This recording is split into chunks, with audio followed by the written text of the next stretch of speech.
انیا ہے، میری عمر 18 سال ہے۔ ہم 2 بہن بھائی ہیں۔ میرا بھائی اسکول میں پڑھتا تھا اور میں کالج میں پڑھتی تھی۔ میں جوان ہو رہی تھی، میرے جسم میں تبدیلیاں رونما ہو رہی تھیں۔ اس کی وجہ سے میرا اگلا سامان بہت تیزی سے بڑا ہو رہا تھا اور نیچے کے بھی حالات بالکل ایسے ہی تھے۔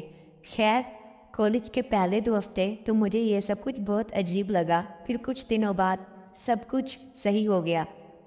میں نے یہ سب کسی کو نہیں بتایا، نہ گھر میں اور نہ کالج میں کسی کے ساتھ اس بارے میں بات کی۔ میری دوستی کلاس کی شرارتی لڑکیوں کے ساتھ ہو چکی تھی، لیکن میں نے ان کو بھی اس کے بارے میں کچھ نہیں بتایا۔ آخر کار میں نے ہمت کی اور ان سے پوچھ لیا کہ یہ سب میرے ساتھ کیا ہو رہا ہے، تو ہنس پڑی اور کہنے لگی، ارے بے وقوف، یہ تو سب کے ساتھ ہوتا ہے۔ میں نے کہا اچھا؟ میں نے پوچھا یہ کیوں ہوتا ہے؟ تو وہ کہنے لگی، تمہیں نہیں پتا؟ میں نے کہا مجھے اس کے بارے میں معلوم نہیں۔ تو اس نے مجھے بتایا کہ اب تم بالغ ہو گئی ہو، تم نے نوٹ کیا ہوگا کہ تمہارا سامان بہت بڑا ہو گیا ہے۔ یہ سن کر میں شرما گئی اور ہاں میں سر ہلایا۔ میری دوستی چونکہ ان سے کافی گہری ہو چکی تھی، اب ہم ایک دوسرے کے ساتھ اپنی پرسنل لائف بھی شیئر کرنا شروع ہو گئے تھے۔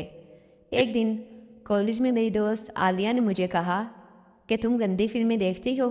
تو میں نے کہا نہیں، مجھے اس کے بارے میں معلوم نہیں۔ تو وہ کہنے لگی، آج تمہیں دکھاؤں گی۔ میں نے بھی کہا ٹھیک ہے۔ شام کو وہ میرے گھر آئی۔ اس نے میری ماما کو کہا، آنٹی، میں نے آسیہ کے ساتھ کالج کا کام کرنا ہے۔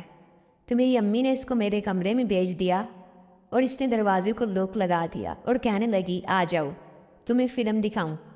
میں اس کے پاس بیٹھ گئی۔ اس نے موبائل پر گندی فلم چلائی۔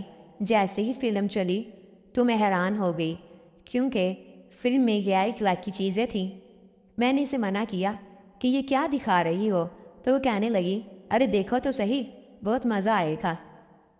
ٹھیک 10 منٹ بعد واقعی مجھے مزہ آنا شروع ہو گیا۔ پھر اس نے مجھے بتایا کہ یہ سب کچھ کیا ہوتا ہے۔ اب مجھے یہ فلمیں دیکھنے کی عادت سی ہو گئی تھی اور میرے اندر خواہشات پیدا ہونا شروع ہو گئی۔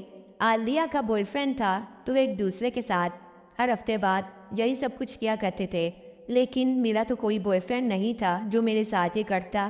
آہستہ آہستہ میں نے خود کو پرسکون کرنا شروع کر دیا۔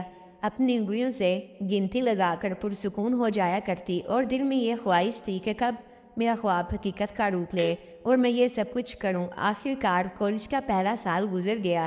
ہمیں سردیوں کی چھٹیاں ہوئیں۔ میں گھر پر فری تھی تو میں نے ارادہ کیا اپنے ماموں کے گھر کچھ دن گزار آؤں۔ میں نے امی جان سے اجازت لی اور اپنے ماموں کے گھر کے لیے روانہ ہو گئی۔ میرے ماموں ایک ڈاکٹر تھے۔ ان کے 3 بیٹے تھے، تینوں ہی مجھ سے عمر میں بڑے تھے۔ ماموں کے گھر پہنچی تو میری بہت مہمان نوازی ہوئی۔ ممانی میرے ساتھ رات گئے باتیں کرتی رہی۔ اگلے دن میں ممانی کے ساتھ بازار گئی۔ ہم نے سارا گھریلو سامان خریدا۔